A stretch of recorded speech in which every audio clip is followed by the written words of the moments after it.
Hablando de generalidades, conocemos que la viruela símica pertenece a los ortopoxvirus, a la familia Poxviridae, y en este brote que hemos tenido a nivel mundial ha habido más de 15,000 casos confirmados, de los cuales dentro de este brote 5 han sido defunciones, pero todos dentro del continente africano, donde el virus es endémico.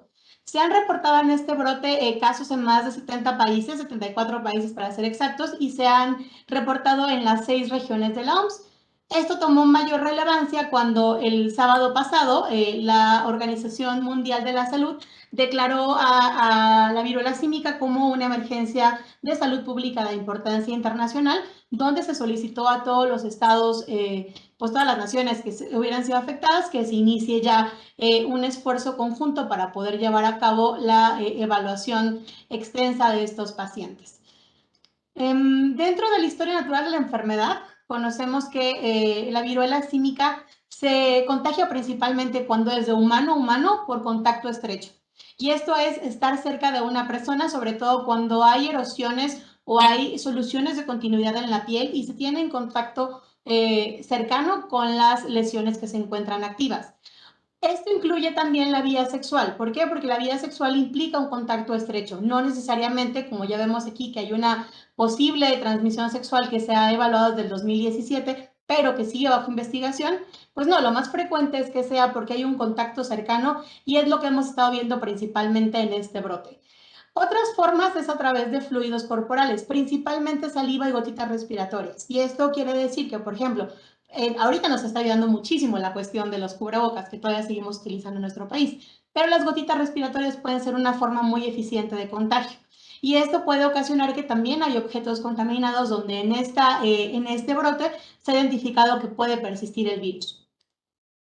Ahora, dentro de la historia, en cuanto a temporalidad, sabemos que los pacientes pueden presentar un periodo de incubación de hasta 21 días, generalmente 4 a 21 días, y el inicio de síntomas suele acompañarse de un pródromo. Este pródromo suele acompañarse de fiebre, cefalea, escalofríos, astenia, de forma muy característica, linfadenopatía, mialgias y lumbalgia. Posteriormente, después de 1 a 2 a 4 días de pródromo, inician las lesiones. Y las lesiones van a empezar como un exantema maculopapular, que a los 5 días empieza a migrar a vesículas y pústulas y posteriormente entran en una fase de costra. Y eso lo vemos más claro ya dentro de la, digamos, fase sintomática de la enfermedad. Al tratarse de una enfermedad exantemática, es muy fácil confundirse con otras, sobre todo otras que ya estamos más acostumbrados a ver. Y dentro de la guía está pues esta tabla bastante ilustrativa donde observamos dos principales diagnósticos diferenciales que son la varicela y el sarampión.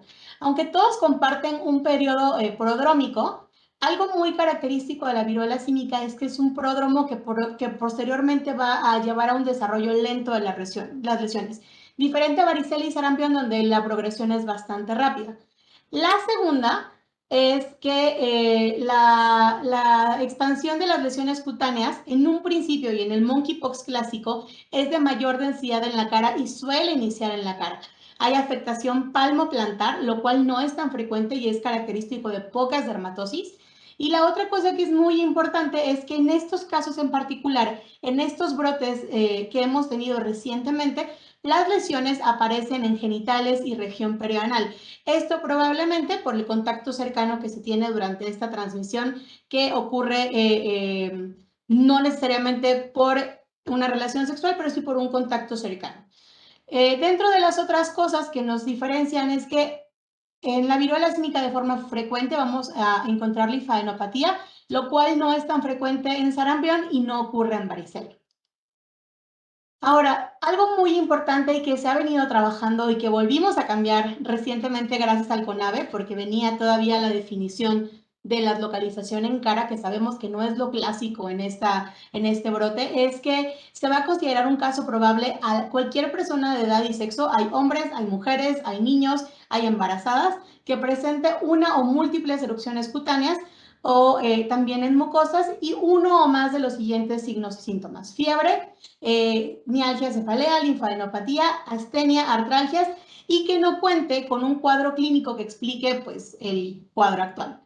Se va a considerar un caso confirmado cuando se cuente con un resultado de PCR en tiempo real positivo esto tiene que ser emitido a través del INDRE en este momento y se considera descartado cuando se cuente con un resultado negativo. Ahora, vamos a definir contacto como una persona que ha tenido una o más de las siguientes exposiciones con un confirmado en los últimos 21 días. Cuando hay contacto directo piel con piel, que ya dijimos incluye el contacto sexual. Cuando hay inhalación de gotas respiratorias de personas que están en un proceso infeccioso. Cuando hay contacto con fomites y con materiales contaminados. Y principalmente cuando hay contacto con material de las lesiones cutáneas o de mucosas. Principalmente las lesiones cutáneas con piel que tiene solución de continuidad. Ahora, es muy importante que estos contactos sean identificados una vez que haya un caso confirmado y dar seguimiento por 21 días a partir de la última fecha de contacto con el paciente. Y esto es muy importante para informar acerca del riesgo de desarrollar la infección, para que el paciente sepa cómo esperar sus síntomas, con qué temporalidad, que puede tener como medidas preventivas y de preferencia eso tenemos que dárselo de forma impresa para que lo pueda consultar cuando lo considere necesario. Es importante que haya un monitoreo individual de síntomas y que haya una comunicación constante con el profesional de la salud. Es muy importante también dejar en claro que no se recomienda el aislamiento de contactos asintomáticos porque difícilmente van a ser contagiosos. Y por último, es muy importante dar seguimiento a los contactos por los 21 días después de su exposición. Ahora, dentro del diagnóstico, pues estamos viendo un aumento en los casos recientemente, pero en este momento los únicos autorizados para llevar a cabo este diagnóstico de una forma validada son el INDRE y la Red Nacional de Laboratorios de Salud Pública. Esto se lleva a cabo en pacientes que cumplen con la definición de un caso sospechoso y se lleva a cabo a través de, como ya dijimos, una PCR con amplificación de ácidos nucleicos. Es muy importante que se tome una muestra adecuada y esta se toma a través de las lesiones, puede ser también en costras y también puede ser en exudado faríngeo. Ahora, cuando hablamos del raspado de la lesión, este tiene que ser un raspado enérgico. Se utiliza un tubo estéril de policarbonato con tapón de rosca y también se utiliza un hisopo seco, ya sea poliéster o de agrón. Es muy importante que no utilicemos cristal o un frasco de vidrio. Tiene que ser de policarbonato. La muestra se tiene que refrigerar de 4 a 8 grados centígrados o congelar dentro de la primera hora y tiene un periodo máximo de refrigeración de 5 días. Y es muy importante que el embalaje se haga de forma adecuada, como viene especificado de forma muy explícita en la guía, con hielo seco. Ahora, es muy importante saber, pues, a qué lesión tomarle la prueba. Si las vesículas son pequeñas, hay que tomar el líquido vesicular de 2 a 3 vesículas con el mismo hisopo. Si fueran vesículas más grandes, se tiene que hacer esta colección de líquido de forma individual en un hisopo diferente. Si las lesiones vesiculares están presentes en diferentes partes del cuerpo, hay que colectar el líquido de 3 zonas diferentes del cuerpo, tomando en cuenta la consideración que vimos en el paso anterior. Si las lesiones están en diferentes estadios, que ojo, esto es mucho menos frecuente en las viruelas, es más característico de enfermedades como la varicela, que tenga esta heterogeneidad de las lesiones. Hay que tomar cada uno de los tipos de lesiones. Y si el paciente presenta en su mayoría costras, pues enviar solamente las costras. El exudado orofaringeo se va a tomar solamente en el caso de seguimientos de casos confirmados y que cumplan con las condiciones de contacto estrecho. Y bueno, dentro de la evaluación clínica inicial, que es lo que nos atañe a la mayoría de los que estamos aquí conectados, lo más importante es primero yo. Entonces, primero hay que, el personal de salud tiene que estar cubierto con un equipo de protección personal de acuerdo con lo referido y viene una lista bastante explícita dentro de la guía, eso sí hay que ir a consultarlo directo porque hay varias especificaciones. Lo más importante es identificar si el paciente cuenta con factores de mal pronóstico y si esto llegara a ser positivo, pues referirlo de forma oportuna. Hay que evaluar y clasificar al paciente con una historia clínica completa, signos vitales y una exploración física completa. Y si el caso llegara a ser sospechoso, hay que dar una orientación sencilla, clara, fundamentada en la evidencia que hay, que sabemos que no es tanta, pero está actualizándose día a día. Y lo más importante, porque sabemos que se ha alojado en una población. Entonces, sabemos que es más frecuente en este brote en los pacientes que son parte de la comunidad LGBT, hombres que tienen sexo con hombres y también se ha visto en pacientes con VIH. Pero esto es muy importante, todos estamos susceptibles a contagiarnos de viruela símica, por lo tanto la información tiene que ser libre de estigma y libre de discriminación. Ahora, los pacientes que estén positivos y que estén dentro de pues, una estabilidad clínica se pueden aislar en casa. El monitoreo debe ser a distancia por personal capacitado y se tiene que capacitar tanto al paciente como a sus cuidadores. Ambos deben de conocer los datos de alarma, conocer a qué unidad médica deben acudir una vez que lleguen a presentar alguno de esos datos de alarma y también que la unidad médica esté enterada de que estamos en un seguimiento de un paciente con viruela símica. El aislamiento se puede finalizar si el paciente ha estado febril por 3 días, si lleva 2 días sin aparición de nuevas lesiones, si no hay lesiones en la mucosa oral y ya hay datos de desprendimiento de las costras y repitalización de las lesiones. Y bueno, dentro de los datos de alarma, los principales es la presencia de tos que se acompañe de dificultad respiratoria, si la fiebre es persistente o es de difícil control, si el paciente cuenta con intolerancia a la vioral porque incrementa el riesgo de deshidratación, si hay alteraciones en el estado neurológico, que es una indicación de acudir inmediato a consultar, si hay una infección bacteriana secundaria en las lesiones, principalmente por rascados, o si las lesiones llegan a ocasionar afectación ocular. Y bueno, de acuerdo con lo que hemos visto hasta ahorita, ya hay casos en embarazadas, ya hay casos en mujeres que lactan, pero la información es limitada. Sabemos que hay una transmisión vertical y eso ha sido identificado en las... ya sé, perdón, es que se estaba moviendo aquí. Eso ha sido identificado en los últimos brotes que ha habido dentro de África. La resolución del embarazo debe ser considerada de forma individual y la mayoría de las veces no es necesaria, pero sí es muy importante, y esto es principalmente en las mamás que lactan, evitar el contacto piel con piel y tener mucho cuidado con los fomites. Hasta el momento se desconoce si el virus se transmite por leche materna, por lo que se debería evitar la lactancia de personas gestantes sintomáticas, pero se podría cuidar mucho estas precauciones hasta finalizar el aislamiento y posteriormente retomar la lactancia materna. Ahora, con respecto al tratamiento, que es un punto en el cual estamos un poquito trabados porque la evidencia finalmente está saliendo conforme estamos teniendo esta información, es que no hay un tratamiento específico. Se han propuesto unos 2, 3 antivirales que podrían llegar a funcionar porque han sido desarrollados para viruela o para otros virus. Sin embargo, en este momento no hay un tratamiento específico. Por lo tanto, lo más importante es llevar a cabo un tratamiento sintomático adecuado. Muy importante evitar el uso de antibióticos profilácticos en pacientes que no presenten datos de sobreinfección de lesiones. Se puede utilizar enjuagues antisépticos y anestésicos locales en las lesiones, principalmente cuando hay implicación de mucosas. Las lesiones deben estar limpias y secas para prevenir la sobreinfección. Si el paciente llegara a presentar un absceso, este debe ser drenado para evitar las complicaciones. Es importante que procuremos un estado nutricional y de hidratación adecuado para el paciente. Y algo muy, muy importante es ofrecer atención a salud mental siempre que sea posible, ya que sabemos que todas este tipo de enfermedades varioliformes pueden llegar a ser en un principio deformantes y posteriormente dejar lesión. Y muy importante porque hemos visto que a nivel mundial hasta el 40% de los casos reportados de viruela símica han sido en personas que viven con VIH. Es muy importante no suspender tratamientos antirretrovirales. Con respecto a la vacunación, en este momento en el que estamos parados, la OMS no recomienda la vacunación masiva. Sabemos que es algo que puede estar sujeto a cambios de forma muy rápida, pero en este momento no está indicada en la población general. Hay lugares en el mundo, por ejemplo en Estados Unidos, en el Reino Unido, y creo que ya están empezando en Australia esta semana, donde la población de riesgo o postexposición está recibiendo vacuna contra la viruela.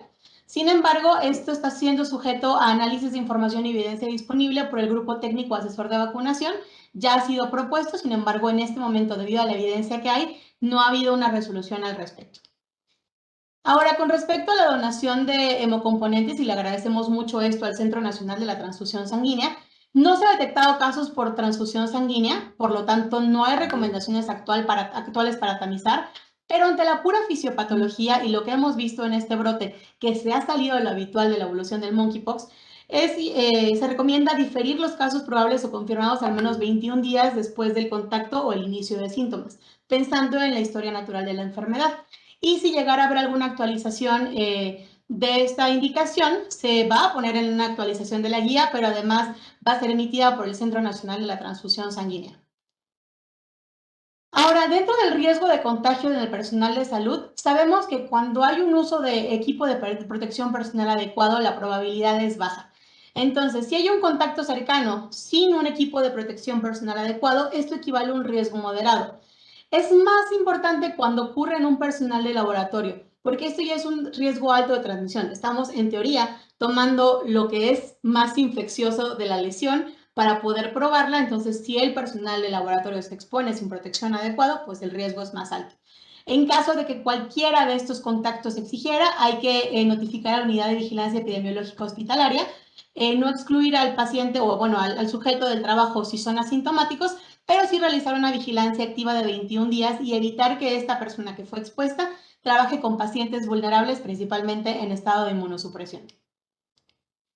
Y bueno, ya para finalizar, y algo que sí toca la guía de forma muy importante, es que nosotros como personal de salud tenemos responsabilidades en la comunicación de riesgo. Entonces, es muy importante que se lleve a cabo la comunicación de riesgo a la población general de una forma en la que sea clara, entendible, digerible para la población general. Con respecto a los eventos masivos, sí hay una limitación con respecto a que se tiene que haber un enlace entre vigilancia epidemiológica y los organizadores de estos eventos para disminuir el riesgo de transmisión, y eso se debe llevar a cabo de acuerdo con cada entidad. Muy, muy importante reducir el estigma a grupos específicos. Como ya lo mencioné antes, las medidas son para toda la población, no solamente para un grupo, y si esto es por contacto cercano, todos estamos expuestos, no solamente estos grupos de riesgo que ya habíamos mencionado. Es muy importante también que el personal de salud reciba capacitación, guías y documentos oficiales, como lo que estamos haciendo en este momento, para tener la información más actualizada y puedan educar a la población y a sus compañeros de la forma adecuada. Y muy importante, todos tenemos una responsabilidad sobre la infodemia y la desinformación. Es muy importante que nosotros como personal de salud demos seguimiento a las noticias para identificar información falsa o mal orientada, y que el personal lo conozca para de esta forma desmitificar toda esta información pertinente en caso de que sea incorrecta. Esto es a grandes rasgos la guía. Claro que todo está mucho más desglosado, cada uno tiene partes más específicas que esperemos que nos acompañen a leerla para saber qué hacer en cada uno de estos casos. Y muy importante, ya sea en sector público o sector privado, la notificación oportuna es muy, muy importante, porque de esta forma podemos llevar a cabo el seguimiento del paciente desde el inicio hasta que éste ya no suponga un riesgo de contagio para sus contactos cercanos. Y hasta aquí mi presentación y muchísimas gracias por la atención.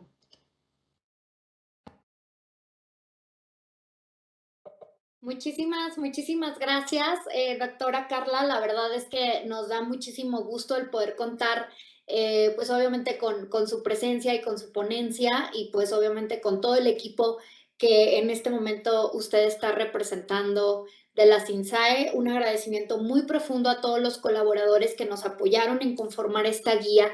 Recordar también que uno de los principales motivos de compartir esta guía con ustedes es que puedan analizarla, es decir, leerla, conocerla, analizarla, pero también retroalimentarla, ¿no? No vamos a utilizar la palabra de crítica, sino la retroalimentación. Sabemos que son ustedes quienes están recibiendo estas enfermedades exantemáticas atípicas, por decirlo de alguna manera. Alguno de los colegas en el chat decía, ¿qué hago ahora con estas enfermedades exantemáticas atípicas? Pues lo primero es que debemos de conocer todas nuestras definiciones operacionales de las distintas enfermedades exantemáticas que se vigilan en nuestro país. Es importante contar con una base de conocimiento. Dicen por ahí que los ojos no ven lo que la mente no sabe, entonces es importante estar actualizados y capacitándonos, siempre obviamente en apoyo para todos los que somos pues médicos generales, siempre en apoyo de nuestra bibliografía, siempre en apoyo también de todos los colegas de las diferentes especialidades o subespecialidades que puede haber en cada una de las unidades. Sabemos que habemos unidades médicas pues donde solamente estamos un pasante de medicina y un pasante de enfermería y nuestro promotor o promotora de salud, etcétera. Entonces, es importante siempre tener los ojos muy abiertos, estarnos obviamente educando, capacitando, leyendo, Así que les agradezco mucho el poder conectarse el día de hoy, pero también es importante tener en cuenta esta visión del resto de los colegas que pueden tener una especialidad, una subespecialidad o simplemente una práctica clínica un tanto más llena, un tanto más robusta que nos puede orientar hacia la primera vez que yo veo un caso o acercarme con alguien que actualmente ha visto más, ¿no? Entonces, lo primero lo dijo muy bien la doctora Toledo, por favor, acérquense a la guía, a descargar la guía. Recuerden, todos los documentos oficiales se encuentran en una página oficial de México, en este caso salud.gov.mx. Esto es importante. En este momento estaría solicitando a la doctora Luisa si nos puede apoyar en colocar la liga en el chat, la liga para la descarga de la guía, y también que nos pueda apoyar en colocar la liga para la descarga del aviso epidemiológico. Estos dos documentos nos van a orientar mucho.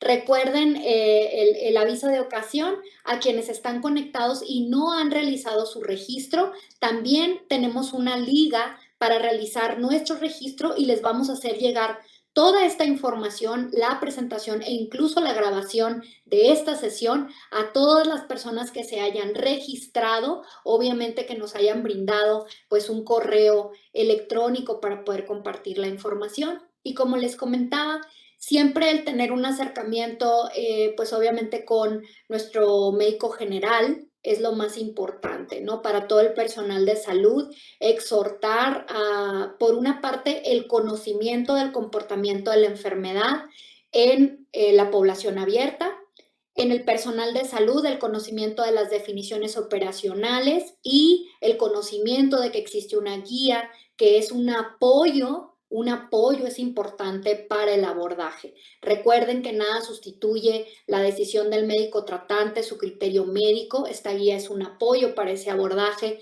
nos da ciertas directrices, pero también lo dijo muy bien la doctora Carla, lo que en este momento está en la guía, quizá mañana haya que cambiarse conforme vayamos teniendo mayor conocimiento y mayor información. Entonces, por ahí hay algunas preguntas de qué medicamentos se van a utilizar.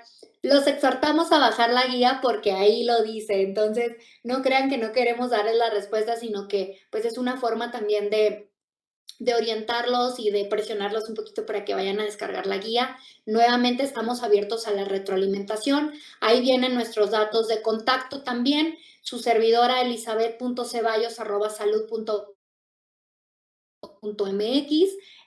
Saben también que estamos atentos en el directorio de la Secretaría de Salud a poderlos apoyar y siempre, por favor, enlazarnos con nuestros servicios de salud en el estado, nuestros servicios de salud en la jurisdicción sanitaria y para todas aquellas unidades médicas del sector privado que obviamente tenemos el compromiso y la responsabilidad todos de realizar una notificación adecuada.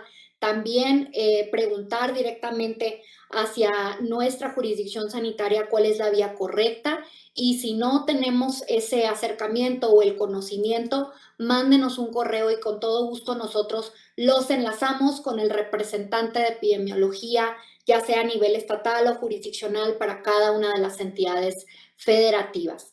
Me gustaría, pues, a nombre de nuestras autoridades, agradecerles ya casi por terminar, pues, la asistencia. Tenemos más de 1000 puntos de conexión y estoy segura que hay varios salones en donde tenemos no una, sino varias personas conectadas.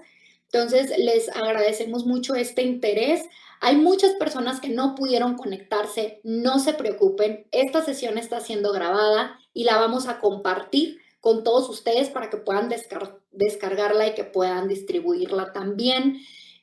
No quisiera terminar esta sesión sin presentarles a el equipo cercano o el equipo que se está encargando de la parte de la vigilancia epidemiológica de la viruela símica.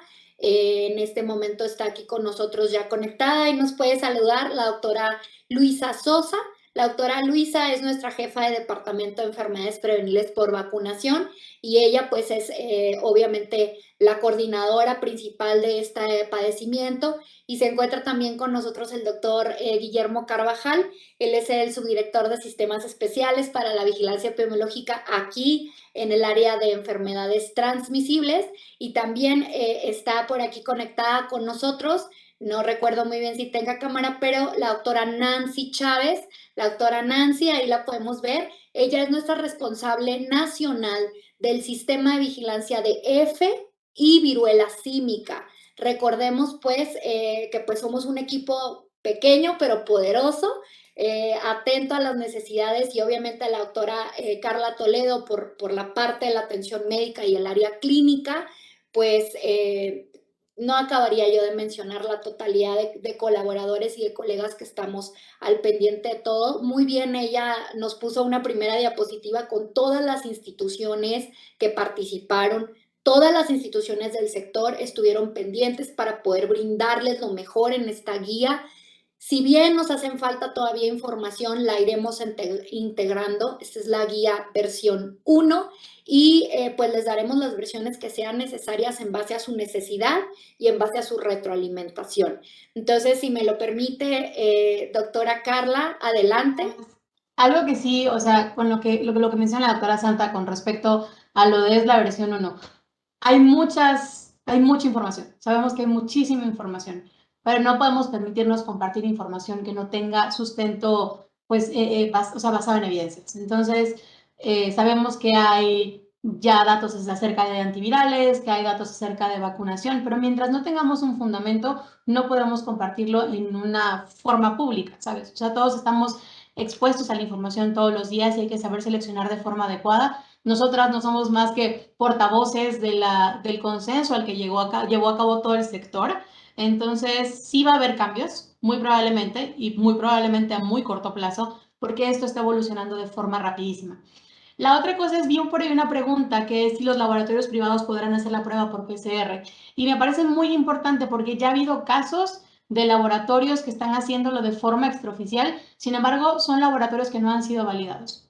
Entonces, sí hay que tener mucho cuidado con eso, porque no sabemos qué técnica están utilizando, están cobrando en dólares, porque pues son a pacientes que les dicen que van a mandar al extranjero la muestra. Entonces, mientras en lo que estamos en esta fase estamos empezando apenas a montar una respuesta que queremos que sea, pues digamos, un frente unido de todo el sector, sí es muy importante apegarnos a estas recomendaciones. Ahorita, en este momento, los únicos laboratorios autorizados para llevar a cabo estas pruebas es el INDRE y los laboratorios estatales de salud, perdón, los laboratorios de vigilancia de salud pública, pero, y lo que mencionan aquí, sí es muy importante la bioseguridad. No sabemos cuál es el estado de bioseguridad que se está utilizando en estos laboratorios. Entonces, solamente, como dice la doctora Santa, vamos a utilizarlo como un aviso, solamente porque queremos que sean conscientes de que hay muchas cosas pasando a la vez. De verdad, estamos haciendo un esfuerzo conjunto en todo el sector para darles la información más adecuada. Sin embargo, hay que ser muy cautelosos con todo lo que leemos. Así es, así es. Lo que dice la doctora Carla es muy importante. Obviamente estamos actualmente ante la posibilidad de tener un acceso a la información de manera muy rápida. Entonces es importante evitar la infodemia, ¿no? Eso es muy, muy importante. Recuerden visitar únicamente páginas oficiales. Toda la documentación oficial nosotros estamos compartiéndola con ustedes por estas vías. Les damos la cara, prendemos nuestras cámaras para que nos conozcan, para que sepan dónde estamos, dónde trabajamos y cuál es nuestro respaldo. Y también es importante que toda la descarga de información que realicen, pues obviamente venga de una liga que sea sobre todo pues de las páginas del gobierno, de la Secretaría de Salud, que son las páginas que nosotros utilizamos, tanto las INSAE, la Secretaría de Salud, IMSS, ISSSTE, Pemex y el resto del sector. Recordar que esta guía aplica para todo el sector, para todos los niveles. Esto es muy importante. Es una única guía en México. No hay otra guía. Si ustedes encuentran otra guía de otra institución en este momento, No tenemos ninguna otra guía, esta es la única que hay y eso es muy importante. Háganos saber también si identifican noticias falsas, información falsa o documentos falsos. Esto es súper, súper importante. Y pues bueno, ya un poco para concluir, también recordar que el INDRE está pendiente de poder resolver también todas sus dudas a través de nuestra vía, que no hay laboratorios externos en este momento que estén realizando el diagnóstico y que pues obviamente en la guía tenemos todas las directrices para la toma, el embalaje, el envío y la recepción de los resultados oficiales en México. Los exhortamos nuevamente a que puedan consultar la guía. Reitero, solamente el INDRE puede darnos un resultado confirmado de viruela símica. Los laboratorios estatales de salud pública son nuestros enlaces, obviamente de las unidades son nuestros enlaces para la recepción y validación de estas muestras y que puedan llegar adecuadamente al INDRE, pero únicamente el INDRE puede emitir un resultado. Por favor, eso no lo duden, no lo duden porque hemos tenido pues en algunas entidades la presencia de resultados de laboratorios externos y eso en este momento no se hace. Incluso los laboratorios de los LABE, que son los laboratorios de vigilancia epidemiológica de nuestras instituciones del sector, están integradas en la red de laboratorios nacionales, obviamente enlazados con INDRE. Es un solo grupo y eso es bien importante. Esa comunicación está más que definida por el INDRE y nuestras directoras. Entonces, por favor,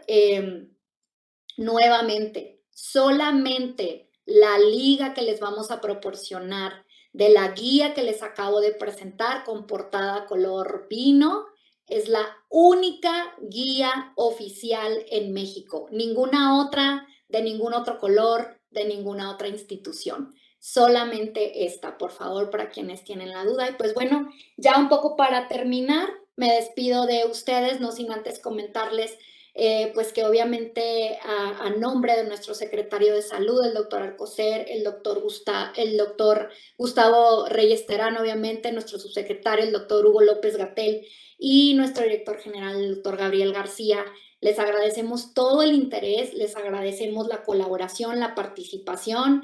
Doctora Carla y a todo el equipo, muchísimas gracias por todo. Y el día de hoy estarán recibiendo vía oficio los estados toda esta información y a todas las personas que realizaron su registro estarán recibiendo la liga y la presentación de la doctora Carla y de su servidora a su correo electrónico. Muchísimas gracias a todos, les mando un saludo y